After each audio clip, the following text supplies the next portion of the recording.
Praise the lord. దేవునికి స్తోత్రం. మీ అందరికీ నా యొక్క వందనాలు. మీరు ఆత్మీయతలో ఎదగాలని అనుకుంటున్నారా?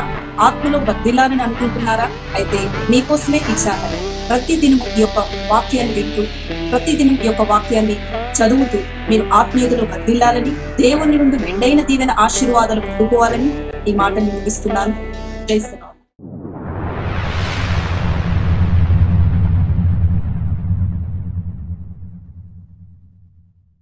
సమూయేలు మొదటి గ్రంథము 2వ అధ్యాయము. మరియు హన్నా విజ్ఞాపన చేసి ఇలాగనెను, నా హృదయం యెహోవాయందు సంతోషించుచున్నది, యెహోవాయందు నాకు మహాబలము కలిగెను.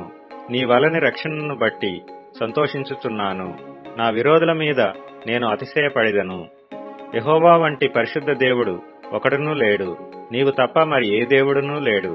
మన దేవుని వంటి ఆశ్రయదుర్గం ఏదియూ లేదు. యెహోవా అనంత జ్ఞానియగు దేవుడు, ఆయనే క్రియలను పరీక్షించువాడు.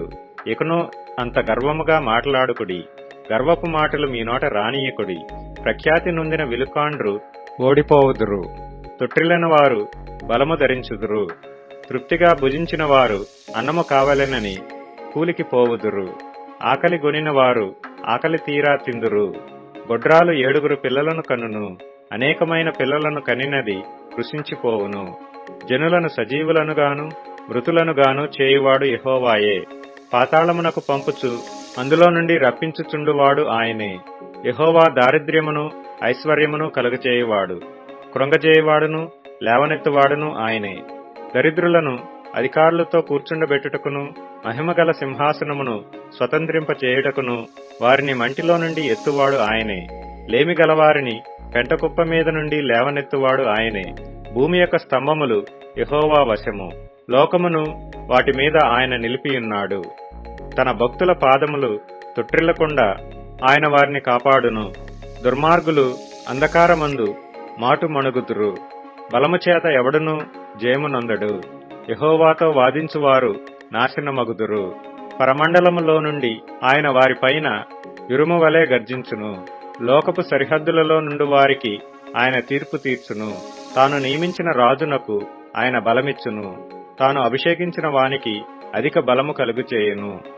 తరువాత ఎల్కానా రామాలోని తన ఇంటికి వెళ్లిపోయెను. అయితే ఆ బాలుడు యాజకుడైన ఏలీ ఎదుట యెహోవాకు పరిచర్య చేయుచుండెను. ఏలీ కుమారులు యెహోవాను ఎరుగని వారై మిక్కిలి దుర్మార్గులయ్యుండిరి.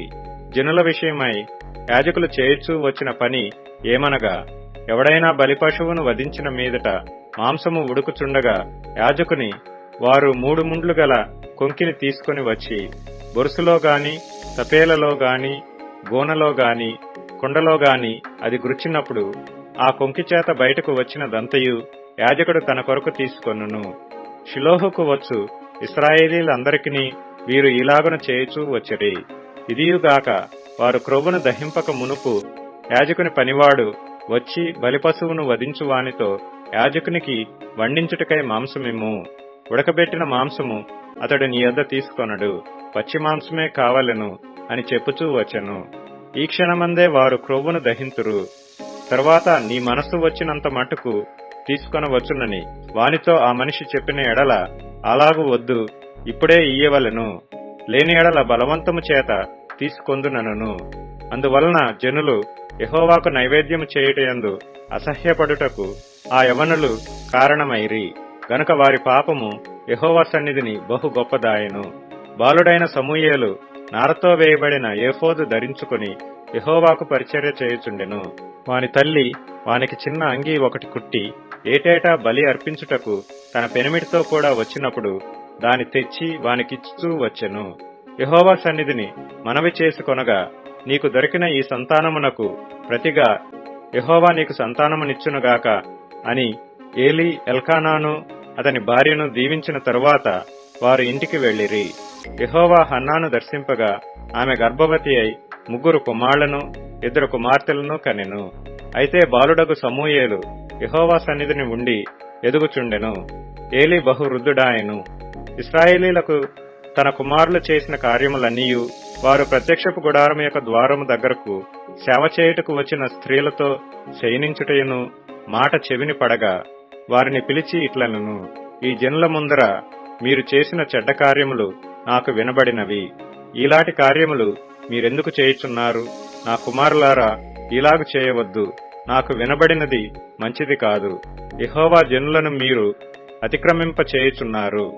నరునికి నరుడు తప్పు చేసిన ఎడల దేవుడు విమర్శ చేయును గాని, ఎవరైనా యెహోవా విషయంలో పాపము చేసిన ఎడల వాని కొరకు ఎవడు విజ్ఞాపన చేయును అనెను. అయితే యెహోవా వారిని చంపదలచి ఉండెను గనుక వారు తమ తండ్రి యొక్క మొరను వినకపోయిరి. బాలుడగు సమూయేలు ఇంకనూ ఎదుగుచు యెహోవా దయయందును మనుషుల దయయందును వర్ధిల్లుచుండెను. అంతట దైవజనుడొకడు ఏలీ యొద్దకు వచ్చి ఇట్లనెను, యెహోవా నిన్ను గూర్చి సెలవిచ్చినదేమనగా, నీ పితరుని ఇంటివారు ఐగుప్తు దేశమందు ఫరో ఇంటిలో ఉండగా నేను వారికి ప్రత్యక్షమైతిని.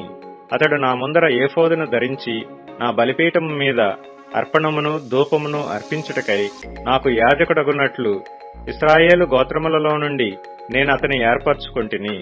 ఇశ్రాయేలీలు అర్పించిన హోమ వస్తువులన్నిటినీ నీ పితరుని ఇంటివారికిచ్చితిని. నా నివాస స్థలమునకు నేను నిర్ణయించిన బలి నైవేద్యములను మీరెలా తృణీకరించుచున్నారు? మిమ్మును క్రొవ్వబెట్టుకొనుటకై నా జనులకు ఇశ్రాయేలీలు చేయు నైవేద్యములలో శ్రేష్ఠ భాగములను పట్టుకొనుచు నాకంటే నీ కుమారులను నీవు గొప్ప చేయుచున్నావు. నీ ఇంటివారును నీ పితరుని ఇంటివారును నా సన్నిధిని యాజకత్వము జరిగించుదురని యెహోవా ఆజ్ఞ ఇచ్చి ఉన్నను. ఇప్పుడు అది నా మనసునకు కేవలము ప్రతికూలమాయనని ఇశ్రాయేలీల దేవుడైన యెహోవా సెలవిచ్చుచున్నాడు. కావున యెహోవా వాక్కు ఏదనగా, నన్ను గనపరచు వారిని నేను గనపరచుదును, నన్ను తృణీకరించువారు తృణీకారముందుదురు. ఆలకించుము, రాగల దినములలో నీ బలమును నీ పితరుని ఇంటి బలమును నేను తక్కువ చేతును. నీ ఇంట ముసలివాడు ఒకడునూ లేకపోవును. యెహోవా ఇశ్రాయేలీలకు చేయదలిచిన మేలు విషయంలో నా నివాస స్థలమునకు అపాయము కలుగగా నీవు చూతువు. ఎప్పటికీ నీ ఇంట ముసలివాడు ఉండడు. నా బలిపీఠమునొద్ద నెవడూ ఉండకుండా నేనందరినీ నశింపచేయక విడిచువాడను గనుక అది నీ కన్నులు క్షీణించుటకును నీవు దుఃఖము చేత క్షయమగుటకును సాధనమగును. నీ సంతానపు వారందరూ వయఃకాలమందు మరణమగుదురు. నీ ఇద్దరు కుమారులైన హోఫ్నీకిని ఫీనెహాసునకును సంభవించునని నేను చెప్పిన దానికి నీకు సూచనగా నుండును. ఒక్కనాటి అందే వారిద్దరూ మరణమవుదురు. తరువాత నమ్మకమైన ఒక యాజకుని నేను నియమింతును. అతడు నా యోచనను బట్టి నాకనుకూలముగా యాజకత్వము జరిగించును. అతనికి నేను నమ్మకమైన సంతానము పుట్టింతును. అతడు నా అభిషిక్తుని సన్నిధిని ఎప్పటికీ యాజకత్వము జరిగించును. అయితే నీ ఇంటివారిలో శేషించిన వారు ఒక వెండి రూకనైనను రొట్టె ముక్కనైనను సంపాదించుకొనవలనని అతని యొద్దకు వచ్చి దండము పెట్టి, నేను రొట్టె ముక్క తిన్నున్నట్లుగా దయచేసి యాజకుల ఉద్యోగములలో ఒకదానియందు నన్ను ఉంచుమని అతని వేడుకొందురు. ఈ ఎపిసోడ్ మీకు దీవెనకరంగా ఉన్నట్లయితే సబ్స్క్రైబ్ చేయండి, లైక్ చేయండి, షేర్ చేయండి.